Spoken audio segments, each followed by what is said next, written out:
ಆತ್ಮೀಯ ಸ್ನೇಹಿತರೆ, ಇವತ್ತಿನ ಕಥೆಯ ಶೀರ್ಷಿಕೆ ನಾಲ್ವರು ಸ್ನೇಹಿತರು. ರತ್ನಪುರದ ರಾಜಕುಮಾರ ಅಮೃತಸೇನ ತುಂಬಾ ಬುದ್ಧಿವಂತ, ಸುಂದರವಾಗಿದ್ದ, ಮತ್ತೆ ವೀರ. ಅಂದ ಮಾತಿಗೆ ತಪ್ಪವನಲ್ಲ. ಅವನು ಏನ್ ಹೇಳ್ತಾನೋ ಆ ರೀತಿ ನಡ್ಕೊಳ್ತಾ ಇದ್ದವನು. ಅವನಿಗೆ ತನ್ನ ರಾಜ್ಯದ ಬಗ್ಗೆ ತುಂಬಾ ಕಾಳಜಿ ಇತ್ತು. ಅದಕ್ಕೋಸ್ಕರ ಏನ್ ಮಾಡ್ತಾ ಇದ್ದ, ರಾಜ್ಯದಲ್ಲಿ ಕಳ್ತನವಾಗಬಾರದು ಅಂತನ್ಬಿಟ್ಟು ಪ್ರತಿದಿನ ಮಾರುವೇಷದಲ್ಲಿ ರಾಜಧಾನಿಯನ್ನ ಸುತ್ತುತ್ತಾ ಇದ್ದ. ಒಂದು ದಿನ ಅಮಾವಾಸ್ಯೆಯ ಕತ್ತಲು. ಊರ ಹೊರಗಡೆ ಹಾಳ್ಮಂಟಪ ಇರುತ್ತಲ್ಲ, ಅಲ್ಲಿ 3 ಜನ ಆಗಂತುಕರು, ದರೋಡೆಕೋರರು ಇರ್ತಾರಲ್ಲ, ಅವ್ರು ಏನೋ ಗುಸುಗುಸು ಅಂತ ಮಾತಾಡ್ತಾ ಇರೋದು ಅವನಿಗೆ ಕಾಣಿಸುತ್ತೆ. ಮಾರುವೇಷದಲ್ಲಿದ್ದಂತ ರಾಜಕುಮಾರ ಅಮೃತಸೇನ ಅಲ್ಲಿಗೆ ಬಂದು ನೀವ್ಯಾರು ಅಂತಂದ್ಬಿಟ್ಟು ಅಪರಿಚಿತರನ್ನ ಕೇಳ್ತಾನೆ. ಅವ್ರು ಹೇಳ್ತಾರೆ, ನಾವು ಬುದ್ಧಿವಂತ ಕಳ್ಳರು, ಪ್ರತಿಯೊಬ್ಬರಿಗೂ ಕೂಡ ಒಂದೊಂದು ವಿಶೇಷವಾದಂತ ಶಕ್ತಿ ಇದೆ ಅಂತಂದ್ಬಿಟ್ಟು ಹೇಳ್ತಾನೆ. ಏನದು ವಿಶೇಷ ಶಕ್ತಿ ಅಂತಂದ್ಬಿಟ್ಟು ಅಮೃತಸೇನ ಕುತೂಹಲದಿಂದ ಕೇಳ್ತಾನೆ. ಅದಕ್ಕೆ ಅವನು ಹೇಳ್ತಾನೆ, ಮೊದಲನೇ ಅವನು, ನಾನು ಭೂಮಿಯ ಅಡಿಯಲ್ಲಿರೋದನ್ನ ನೋಡ್ದೇನೆ ಏನು ಅಂತ ಸರಿಯಾಗಿ ಹೇಳಬಲ್ಲೆ ಅಂತ ಹೇಳ್ತಾನೆ.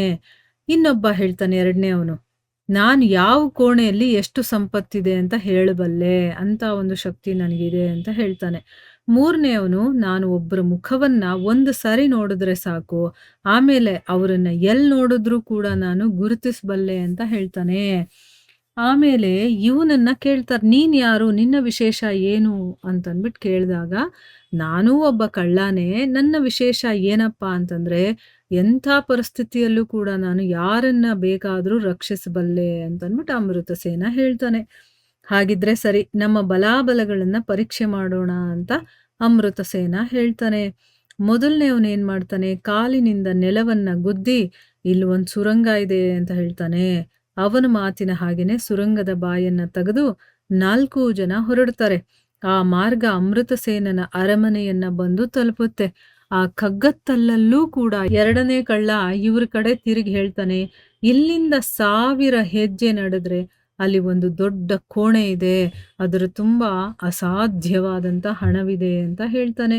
ಅದಕ್ಕೆ ಅಮೃತಸೇನ ಹೇಳ್ತಾನೆ, ನೀವು 3 ಕೂಡ ಅದೇ ದಾರಿಯಲ್ಲಿ ನಡೀರಿ, ಇಲ್ಲಿ ಯಾರಾದ್ರೂ ಬರ್ತಾರಾ ಅಂತ ನೋಡ್ಕೊಂಡು ಬಂದು ನಿಮ್ ಜೊತೆ ನಾನು ಸೇರ್ಕೊಳ್ತೀನಿ ಅಂತ ಹೇಳಿ ಅವರನ್ನ ಆ ದಾರಿಯಲ್ಲಿ ಹೊರಡಿಸ್ತಾನೆ.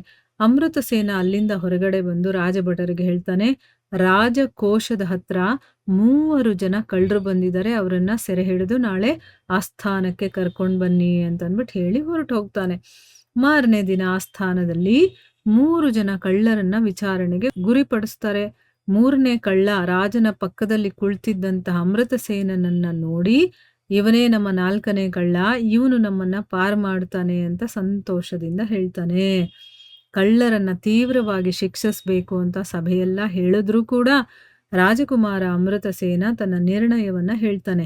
ಇಲ್ಲ, ಈ 3ರನ್ನ ಬಂಧಭುಕ್ತರನ್ನಾಗಿ ಮಾಡಿ, ಇವರು ಬುದ್ಧಿವಂತರು, ಕೆಟ್ಟ ದಾರಿ ಹಿಡಿದು ಕಳ್ಳರಾಗಿದ್ದಾರೆ, ಇವರನ್ನ ಒಳ್ಳೆ ದಾರಿಗೆ ತಂದ್ರೆ ಪ್ರಜೆಗಳಿಗೂ ಕೂಡ ಉಪಯೋಗ, ಇವ್ರಿಗೂ ಕೂಡ ನೆಮ್ಮದಿ ಅಂತ ಹೇಳ್ತಾನೆ.